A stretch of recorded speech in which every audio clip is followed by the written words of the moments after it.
On your Monday episode of Locked On Raptors, another pair of losses over the weekend for your Toronto Raptors, and that brings them to 10 straight L's on the schedule, which begs the question, will they win another game this season? We'll answer that question and so many more coming up on today's show. Thanks for hanging. You are Locked On Raptors, your daily Toronto Raptors podcast, part of the Locked On Podcast Network, your team every day. Hey, what's going on? And welcome to another episode of Locked On Raptors, part of the Locked On Podcast Network, your team every day. It is Monday, March the 25th. I'm your host, Sean Woodley. I've been covering the Toronto Raptors now for 10 seasons on various platforms. You can find all my work over on the website that sucks, at Woodley Sean. You can find the show on Instagram at Locked On Raptors. And of course, you can join us in the Locked On Raptors Discord server. The link is in the description of the podcast. You can keep tabs on the red hot competition in the Locked On Raptors Fantasy League playoffs, the winner of which will appear on this podcast very, very soon as that season draws to a close. You can also keep tabs on stuff on the draft and March Madness, and I guess the Toronto Raptors as well, though the live game thread not exactly popping off during these recent games. I wonder why. Of course, you can find the show for free wherever you get your podcasts. Follow, subscribe, rate, review, tell a friend, all that good stuff. Always appreciated when you support the show. However you support the show, we are also on YouTube. You can go to the YouTube channel, subscribe, hit the little notification bell, and get a heads up every single time the show is about to premiere, so you never miss a second of that sweet, sweet Locked On Raptors action. This episode is brought to you by PrizePicks, the easiest and most exciting way to play daily fantasy sports. Go to prizepicks.com/LockedOnNBA. Use the code all lowercase LockedOnNBA for a first deposit match up to $100. And we get rolling here, breaking down a pair of Raptors losses to the Thunder and the Wizards over the weekend. Quite running the spectrum of teams of various quality to beat the Toronto Raptors. And we'll dig into that with our pal Vivek Jacob. Big V, how the hell are you, buddy? Are you losing your mind watching this basketball team play games yet? I am not done yet. I feel like... You're sick then. I'm going to call a doctor right now. Look, I know what the end result is going to be more often than not. At this point, exclusively, there's one end result. But... yeah, I think I'm enjoying the elements of Gradey Dick developing, of Ochai Agbaji trying things out, of, how Kelly Olynyk is getting guys involved. I'm enjoying watching Jahmi'us Ramsey. That might be done, but we'll see about that. And so, we'll see if Kobi Simmons gets some minutes now. So I'm taking it all in as it is. And, no expectations. You can't be too disappointed when you have no expectations whatsoever. Yeah, I mean, I suppose that's fair. My sort of counterpoint is that, I would like to enjoy spending time watching the basketball team that I invest entirely too many hours of my life into. And it's just kind of been sapped over this last little while. I know a lot of it's out of their control. You can't control for Scotty Barnes and Jakob Poeltl breaking various extremities. You can't control for personal tragedy taking guys out of the lineup. I get all of that. But the end result being this, where, as much as I think you can pull the positives on a couple of guys here, it's just so little of what's happening on the court right now means anything to the long-term future of this team that I'm having a hard time really getting juiced up to be like, all right, we got to dig into Raptors, Wizards, and grind the tape, baby. It's a challenge. But as you said, there are some interesting things going on. We will talk about Gary Trent Jr., who came back into the lineup and had himself a very Gary Trent Jr. game, I would say, against the Wizards on Saturday. We'll talk about him and his future with our sort of like weekly Gary Trent Jr. future check. We've got the good, the bad, and the coming up. But you mentioned Gradey Dick, Ochai Agbaji. Let's start there. Probably the two bright spots of the weekend for the Raptors. Gradey Dick, 21 points on 8 of 15, 4 of 7 from deep, 5 boards and assist to steal against the Thunder on Friday, and then follows it up against the Wizards with a 17 points on 6 of 13 game, 2 boards, 2 assists, and a block. Made a couple nice plays at the rim and stuff like that as well, too, kind of flashing some defensive chops. We know he's got the defensive smarts. It's the physicality on defense that's been the thing for Gradey, but Ochai Agbaji as well, pretty decent, 12 points, 6 of 12 in that Wizards game. It was 4 of 10 overall, and he can't hit his threes right now. It's kind of driving everyone crazy, I think, that he can't hit those threes, but he had 6 assists in that game against the Thunder on Friday and kind of had the game of his life playmaking wise. We can get into some of the assists in particular if you want, but Gradey Dick, Ochai Agbaji, any sort of broad takeaways that further inform your feeling on these guys from the last couple of games? Well, before I get into the broad takeaways, in terms of the fun stuff to watch and what you can look forward to, Gradey had some awesome highlights. He had the one jam. He had the almost diving up and under against the Thunder in the early in the first quarter. Ochai Agbaji had a monster block on Corey Kispert. So that's some of the fun stuff that you can look forward to still in these games that are disgusted hurting our you soul. weaving all this optimism and glee into this podcast. What are you doing, man? You're supposed to be the everything is fine guy. Look, it's not fine right now, okay? But yeah, in terms of big picture stuff, has been passed into you. It's nice. I'm appreciating it. In terms of the big picture stuff, I do like that Gradey has bounced back from, I felt like maybe feeling the toll of starters minutes and sort of struggling with that, which you would expect from a rookie. And you wondered at which point he was going to get hit with it. And he did. And so to have these two games and have that bounce back was good to see. With Ochai Agbaji, I don't know if there's so much big picture. Maybe, you would look at, again, it all starts with the defense with him. So I think, going up against the Thunder, I thought he had some good possessions against Shea. I thought that, his positioning was really good for the most part. I think, his rebounding really stands out to me. I think his ability on the offensive glass, he's got a real nose for the ball. And I think that's the part that gets me intrigued is like when I watch him, as great as his body is, I see a basketball player first. I see a guy making good basketball decisions. That was probably even more reflected in the game against the Thunder where he had the 6 assists. And, we're so used to seeing Kelly Olynyk hook him up with easy buckets. So it was nice to see him return the favor and get him a couple layups right around the basket. Beautiful, deft entry passes into little pockets of space, lobbed it in. A coach's dream. Yeah, exactly. Right. And a lot of guys aren't good at entry passes these days because guess what? You're just not used to going in the post. And so it was good to see that. And so those are maybe more of the big picture stuff that I'd lean into. What about you?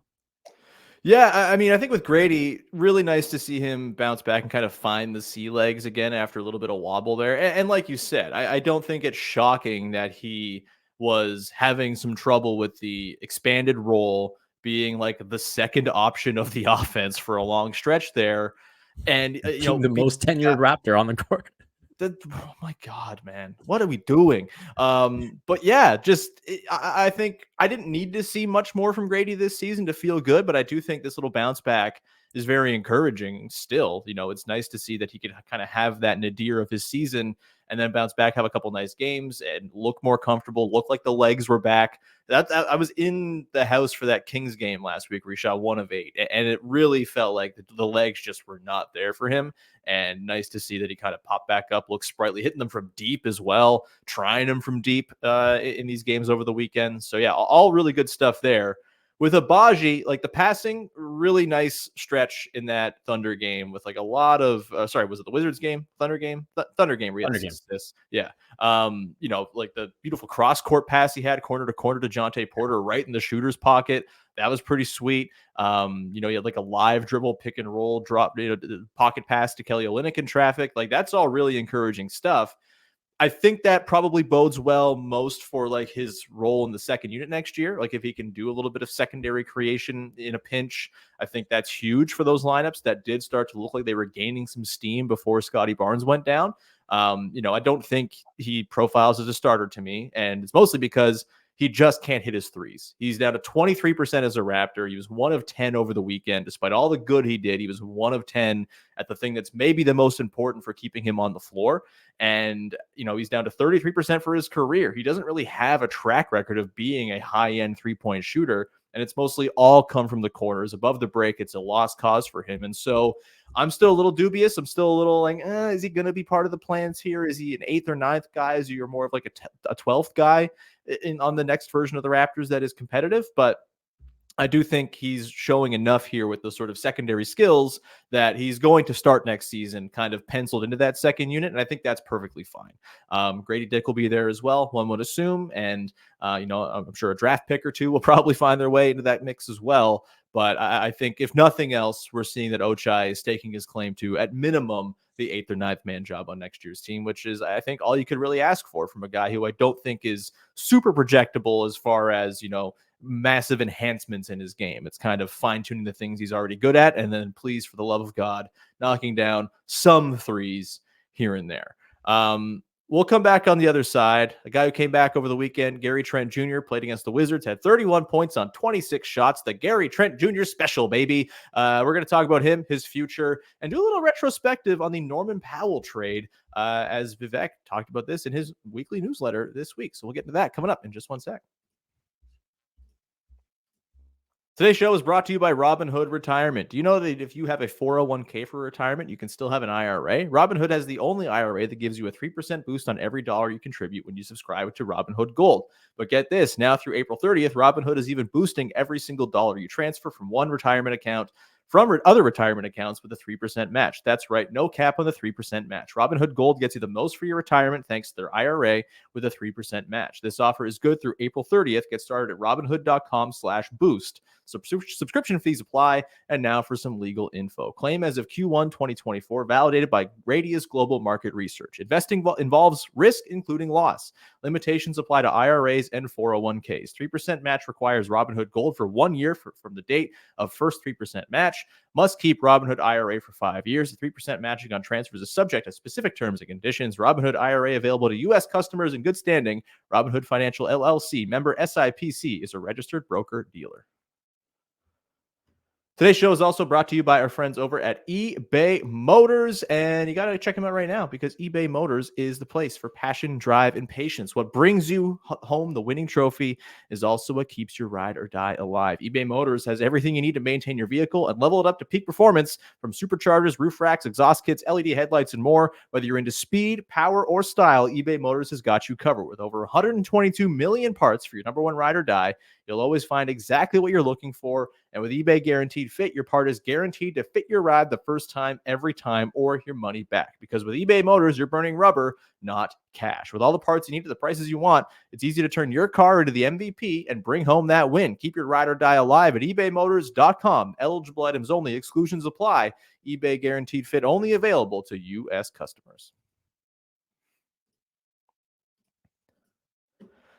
Back at it here with Vivek Jacob from Sportsnet, from his Substack newsletter, Raptors in 7. And before we dig into the latest piece written by Big V over at Raptors in 7, a heads up, Locked On Sports Today 24/7 is your all-day streaming channel to go and subscribe to on YouTube. It's got the Locked On shows from the national side of things, as well as our local shows covering the biggest stories. Tons of March Madness recap this week, of course, from the college side of things. And you've got the MLB previews. Baseball starts this week, baby. Can you smell the grass? Oh, my goodness.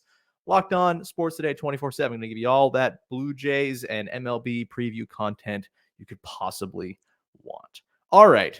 Big V, Gary Trent Jr. This feels like a weekly rite of passage where we just kind of check in on Gary Trent Jr. and whether or not his future with the Raptors has become any more clarified. Last week, I think we kind of established what we've always established. Gary Trent Jr. ain't changing. He's the same guy. He is a one-dimensional three-point shooter who can sometimes get you some steals. And does that give you enough defensive value for what he does on the floor, what you need from that spot?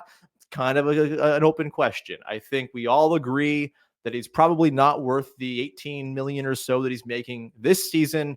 He's probably due for a bit of a step back in terms of his earning power, barring some team coming out of nowhere with a big offer, which is always possible, at which point I think the Raptors probably just walk away because three-point shooting of the one-dimensional variety is kind of available in spades if you want to go looking for it on the market. So I don't know. Anything from this return from Gary Trent Jr. that alters your thinking? Are we still kind of in the same place here where it's going to be kind of down to price, down to what the other options are in free agency for the Raptors? Or did 31 points, 4 boards, 2 assists, 3 steals on 10 of 26 shooting and 10 of 10 from the line sway you into being pro Gary Trent Jr. return unequivocally, regardless of the price? Where are you at with GTJ Big V?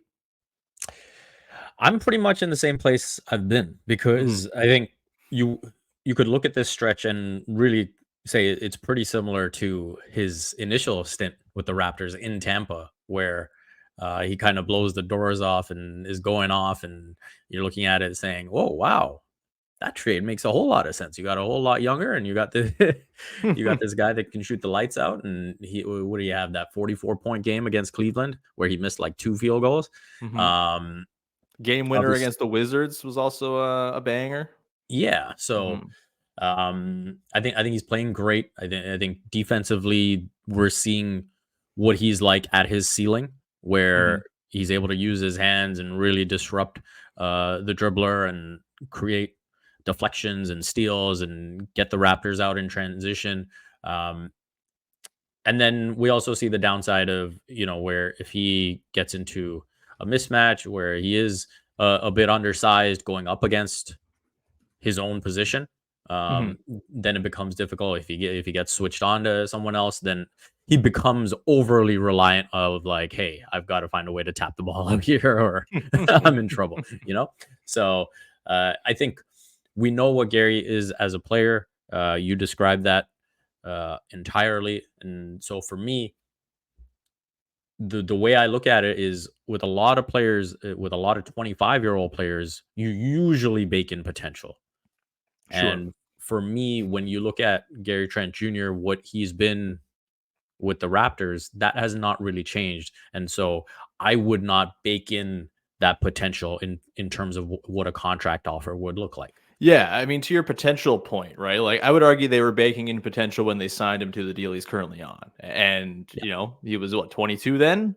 Hasn't quite borne out. And I think this is a pretty classic example of, we often get so, seduced by potential. It's like, oh, the potential of this guy. This guy could be this.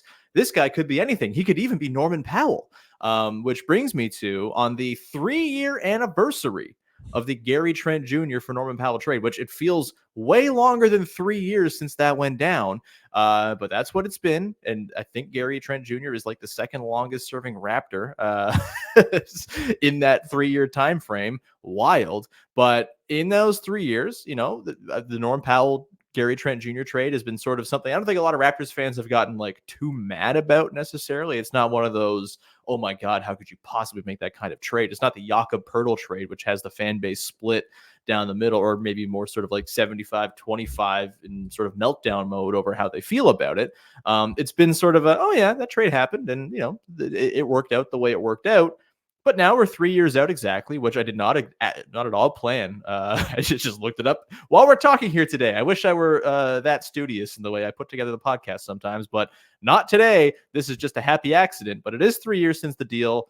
How would you evaluate Gary Trent Jr. for Norman Powell? Powell obviously is flirting with winning a 6th Man of the Year award this year for a very good Clippers team. He continues to just like shoot 40% from 3, get to the rim whenever he wants, do Norman Powell things. He's been doing that for years now.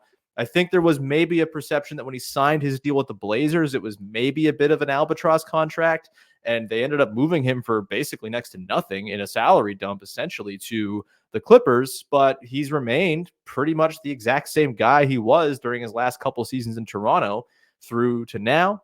Obviously not the greatest defensive player in the world, but an absolute dead-eye shooter, guy who can get you rim pressure, all that good stuff we love about Norm Powell. How do you evaluate that trade? Is it a win? Is it a loss? It is a, one of those sort of both sides benefit type of deals. Where are you at with the Gary Trent Jr. for Norm Powell thing 3 years out? For me, at this point in the deal, I would say that it is a loss for the Raptors. I think when you look at the fact that Gary Trent Jr. ended up getting paid more than Norm, I think when you look at the fact that Norman Powell has been the better shooter over the last few seasons, and you would probably say the better player overall. I mean, when I went and put together the shooting numbers, the two that really stand out is Norman Powell, 49% from the corners, Crazy. compared to Gary's 35. And then the pull up, sorry, not the pull up, the catch and shoot three, where Norm's at 46%, and Gary's at 42. They're pretty much the same with the above the break and the pull up three. But those two separators, and then you throw in the fact that Norm was a guy that could attack a closeout, really get to the basket, create that rim pressure. That really separates him as an offensive player, I feel. Defensively, again, you can have your issues with both players, and so there's not too much to pick there. But offensively, I would say that Norm has been the better player. And then, I really felt that over the course of Norm's tenure with the Raptors, he really grew as a leader. And I didn't want to get into a whole retrospective about, what could have been in the piece, but that's what the podcast is for, baby. Exactly. And so, when you read his piece in the Players Tribune and how much he loved Toronto, I don't like that he didn't get that chance to be with Pascal and Fred and OG and, kind of be there till the bitter end. It's likely that he would have ended up getting moved at this point anyway, as they usher in the new era. But you think about fits and whatnot. You look at, Gary next to Scotty. Now throw in some rim pressure, and Scotty would love that, right? And so I think Norm has been missed. His leadership, the way he was kind of shepherding. I know we use the term shepherding with like point guards, but like he became a real guide for the bench guys he played with. And that sort of understand the grind and really bring it each and every night mentality that he had was something that was really rubbing off on his teammates. And I think that's something that this organization, when we talk about the organization kind of losing its way as far as the culture is concerned, like he was part of that. Yeah. It would be nice if they could start to like hang on to some of the guys who are like, please don't trade me. I love it here. I want to be here for the rest of my life. But alas, the business of the NBA churns on. Yeah, I mean, I think so. I remember pretty vividly what my thoughts were on the Norm Powell situation going into that deadline in the Tampa season. And it was like, if you can turn Norm Powell into a guy who is a core foundational piece for you going forward, who you feel more comfortable having on the team than a $20 million a year Norm Powell as like your fourth guy, then great. Like if you can do that, wonderful. And at the time, I thought Gary Trent Jr. stood a chance of doing that. And the way he played coming out of the trade really made it seem like, okay, like they might have something here. I think in the years since, it's become pretty clear Gary Trent Jr. is not that guy. I also think it's fair to say that like Norm Powell might not have been that guy either, who you felt comfortable having as like your fourth best player at $20 million a year. But I think he's a lot closer to that than Gary Trent Jr. is. And, I think as far as like the specific weaknesses that undid those Raptors during those times, like obviously Trent and Powell bring similar 3-point shooting and all of that. But you mentioned the just overall sort of prolificness of Norm shooting way beyond where Gary's at. And I think the rim pressure stuff and just sort of the self-creation, I think might have stood a chance of like bolstering some of those bench lineups that struggled so poorly over the last couple seasons. And so, look, I don't think having Norm on this team over Gary Trent Jr. changes the trajectory all that tangibly. Like I think they probably end up in the same sort of mid-range that they ended up being before they decided to move on from Pascal and OG. But I think it would have given them a better fighting chance of putting together something a little more worth keeping together. And I think it's now pretty safe to say they lost that trade. And it's not like a disastrous loss. It's the kind of trade that teams lose all the time. It's sort of like a 60-40 type trade. We'll see if they keep Gary around, and maybe that changes the narrative on it too. But I do think 3 years now out, we can probably judge it bit of an L, and not an L on the same level as some of the others, but certainly one that's not helped. One of those little tiny cuts that's kind of made it so the Raptors are in their current predicament right now. As a teaser, I will say, if you want to see how this trade can still be a win, you can head to my piece. That is professional teasing. We're going to come back on the other side. We're going to get to the good, the bad, and the We're going to have a fun little would you rather. There's a tease as well. We're going to talk about 10-day shuffling. And we got a good that will warm my heart, at least, even if it won't do a whole lot for the Raptors in terms of, the quality of their roster. We'll get to that coming up in just 1 second. Today's show is brought to you by our friends over at PrizePicks, the single best way to play daily fantasy sports. You got to do it. It's the best because it's the simplest. All you got to do is pick more or less on 2 to 6 player stat projections on a given night of games and watch the winnings roll in. It's that simple. No shadow expert with an impossible to beat lineup that you got to go up against you've never seen. No, you're not up against 1,000 other people in a pool. No. You against the projections, you against your own ability to select against those projections. And right now, you've heard it before. I'll say it again. It's demon time on PrizePicks. You can down up to 100 times your money with as little as 4 correct picks. You can turn to $10 into $1,000 with demons and goblins, the newest and most exciting way to play at PrizePicks. Squares marked with red demons or green goblins get you different payouts. So you can now end up to 100 times your money with as little as 4 correct picks. That is pretty sweet. Go right now to prizepicks.com/lockedonnba. Use the code lockedonnba for a first deposit match up to $100. That's prizepicks.com/lockedonnba. Use the code lockedonnba for a first deposit match up to $100 with PrizePicks. Pick more, pick less. It's that easy. Closing out the show with Vivek Jacob from Sportsnet and Raptors in 7 with the good, the bad, and the way we round out every single one of these pods here on the tail of a Raptors game, 2 games in this case. What's your good from this weekend? It's a thing we liked, a thing we didn't like, and a thing that's got us a little intrigued. Where are you going with the thing you liked? I'm going to go with Ochai. I think All that right. this was is probably his best pair of games as a Raptor. And so to have it back to back was really encouraging. Obviously, as you said, the 3-point shooting is the sticking point, and 24% as a Raptor, that's not good enough. He was at 35% coming in so far in his career with the Jazz. And so obviously that's been plummeting. I do think he has to take more above the break threes than you would like, just because of who's available and where he is in the offense. But I think that's going to be the big thing in the offseason. How much can he work at that? The one thing I will say that encourages me in terms of, hey, is he the type of guy that has shown in the past that he can work at something, especially a shooting skill, and get better at it? If you go back to his college numbers at Kansas, 2018-19, he's taking threes a game, 30%. Second season, 4 threes a game, 34%. Third season, 7 threes a game, 38%. Fourth season, 6.5 attempts a game, 40.7%. So you like to see that as, some sort of encouragement in, hey, is this something that he can just continue to work at?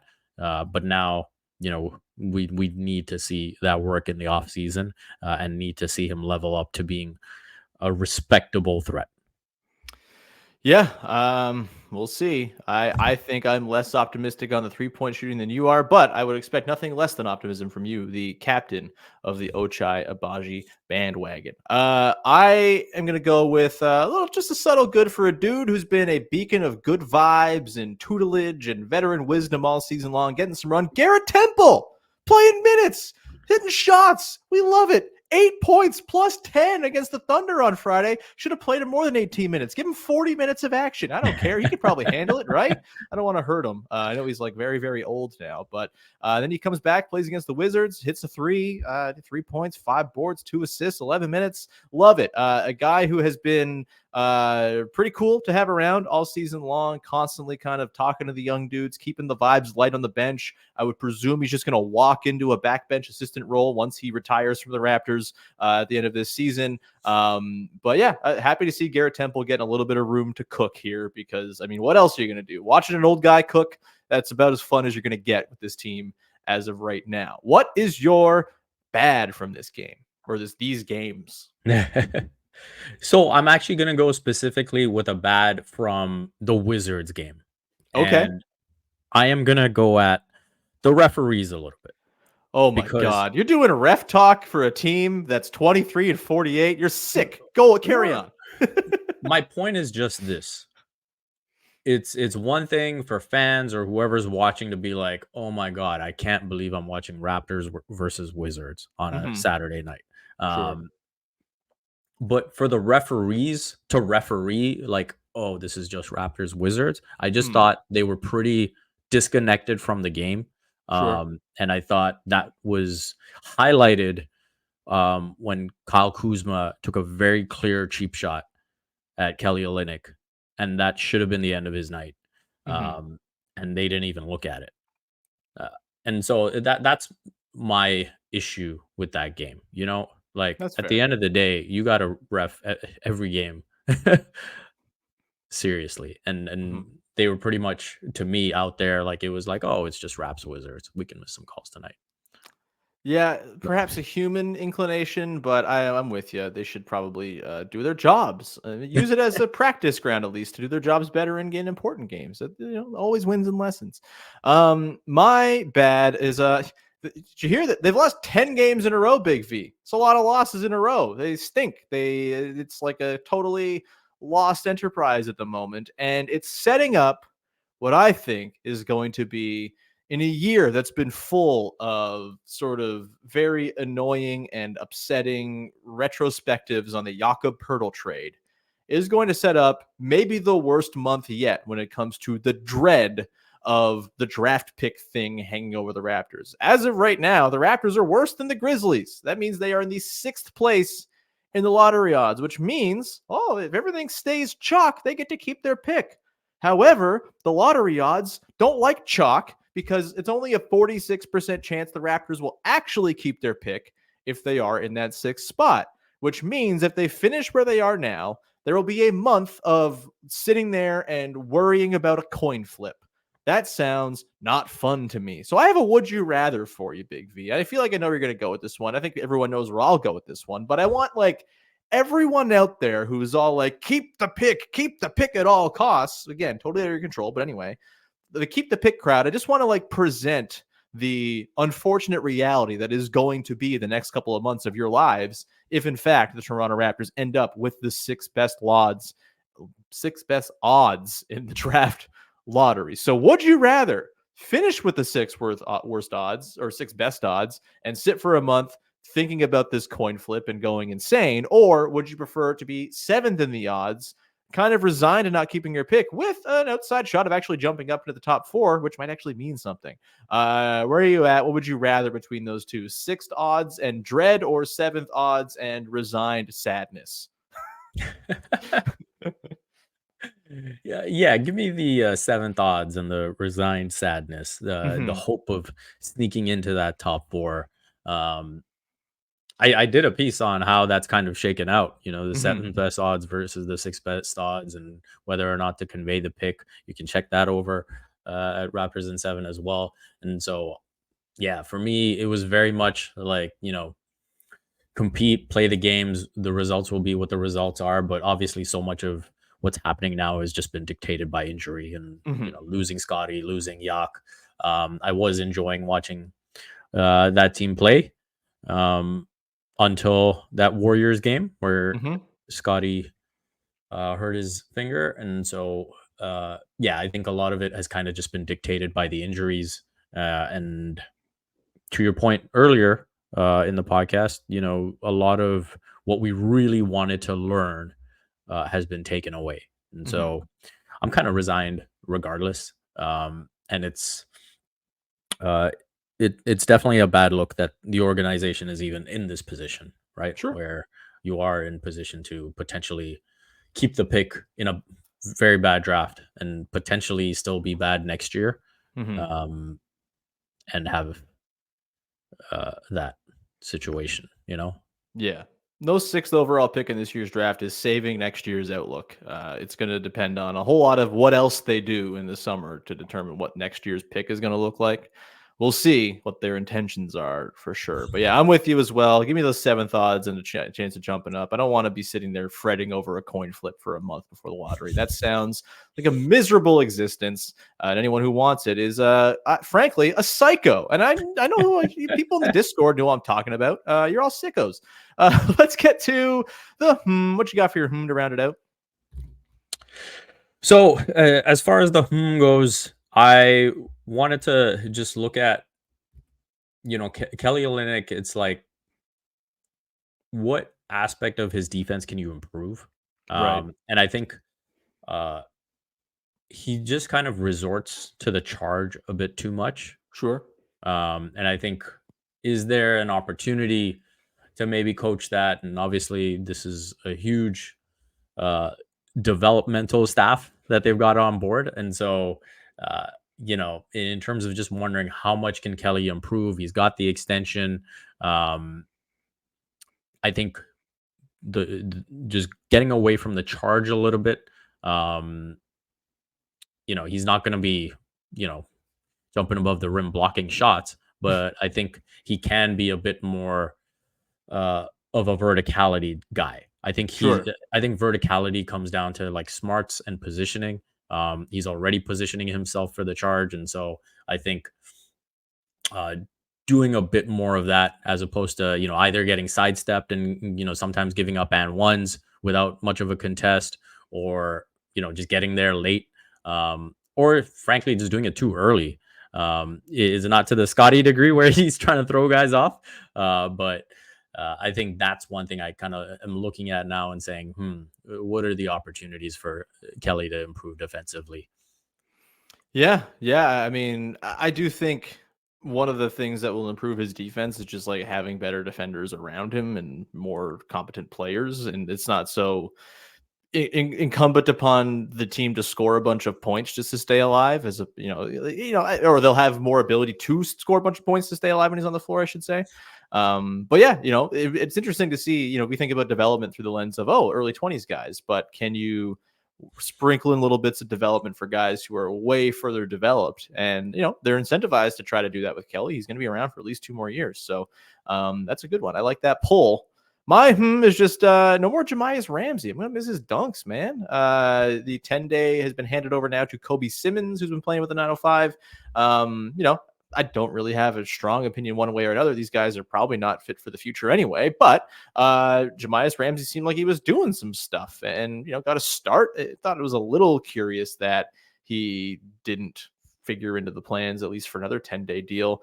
But, this is roster churn at its best. And hey, maybe the Raptors come back and reward Ramsey with some, 2-way in the summer, something like that. They clearly like the guy, had him around, and it's nice for a guy to get a shot, and we'll see. But there's not a whole lot to add to it. It's 10-day guys getting churned around. It's just the way it goes. But a little surprising because I thought Ramsey was doing some stuff. And, do they need like a 29th player to have played for them this season? Are they going for some kind of record of number of players to play for a team in a year? Maybe that's what they're gunning for here, but it is what it is. Probably doesn't tangibly change things all that much down the line. I will say though, Mac McClung, watch your ass. Jahmi'us Ramsey's coming for you. He's got that NBA credential now. He can come and join the dunk contest and have just as much of a case to being in it as 2-year G League player Mac McClung. We will leave it there. Thank you so much for tuning in. Do you have anything you want to promote for the good people out there, Big V? Usual stuff, Sportsnet. You can check out my latest post about Gary Trent Jr. At Raptors in 7, my Substack, and make sure you hit that subscribe button so you can get it straight into your email inbox. Besides that, if you're a cricket fan, check out Cricket Canada, and all my content is available there.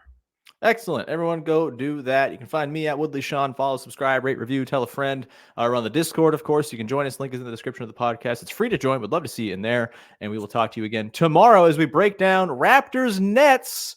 Do they win this game? I forgot to ask. Will they win another game? We'll focus on that tomorrow. Maybe they win tonight because we didn't talk about it today.